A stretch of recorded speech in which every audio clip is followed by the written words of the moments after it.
san ku bibiya domin ku karuwa.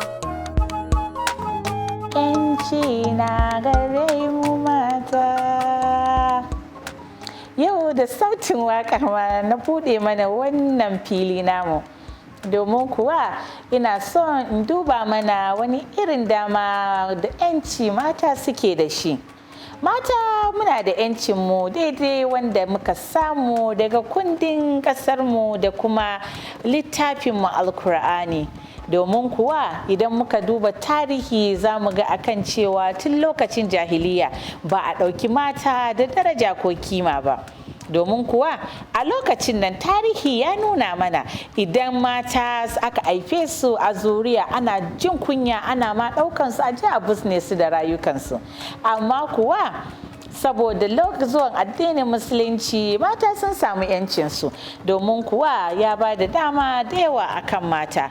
Idan muka duba a cikin kundin ƙasarmu muna da dama da kuma 'yanci da aka ba wa matanmu. Misali kuwa kina da dama da za ki fito ki yi siyasa, kina da dama da za ki fito ke ma ki zaɓa ko a zaɓe ki, kina da dama da za ki je makaranta, kina da dama addinin da kike so ki yi shi, kina da dama ki yi tafiya daga nan zuwa nan, kina da dama da kuma duk wani walwala da duk wani ɗa namiji ko wani halitta zai samu ke ma wannan kundi na ƙasarmu Najeriya ya baki.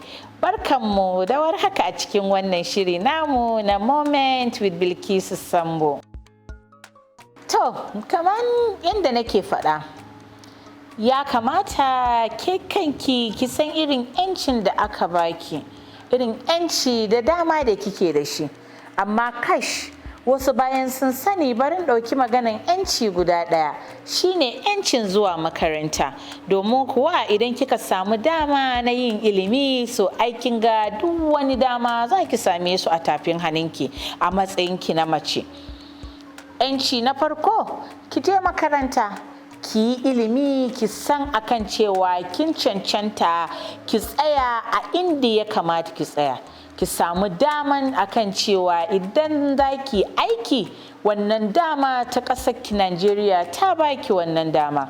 Ki san kuwa idan yau kina bukatar lafiya ƙasar ki na Najeriya ta baki daman samun neman lafiyanki a duk inda kike so.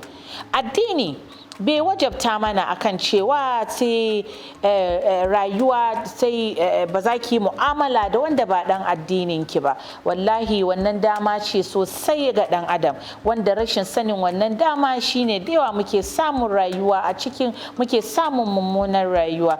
'Yar uwata, damanki ki je karatu, ki nema siyasa idan ya kamata ki fito inda za ki ba da gudunmawa mai ƙarfi. Kamar yadda kullum nake cewa shine a duk lokacin da kika yi karatu za ki iya fitowa ki tsaya a takara ki taka rawa domin ba da gudunmawa a cikin mulkin ƙasanki. Kamar yadda wata uwar ɗaki na takan ce a duk lokacin da aka zaɓi mace yau ta dawo shugaban ƙasa a wannan ƙasa tamu, to ko maza sai mu ce bye bye a mulkin ƙasar Najeriya. Domin kuwa zai tabbatar muku mata sun fi ku iya sanin wannan. To me zai ba da wannan dama? Sai kin tabbatar kina da 'yanci ki fita ki yi zaɓe, a zaɓe ki kuma ki zaɓa. To a daidai wannan lokaci zan tsaya, ba wai dan naso ba sai dan lokaci ya kawo mana kai. Sai wani karo idan mai kowa mai komai ya kai mu, insha Allah za mu ci gaba a wannan fili namu. Kar ku mance ku yi subscribing channel dinmu domin ku ci gaba da kallon wasu darussan da muke gabatarwa. Sannan akwai a Facebook ga sunan zan faɗe shi ɗan uwa. Bilkisan ku bibiya domin ku karuwa.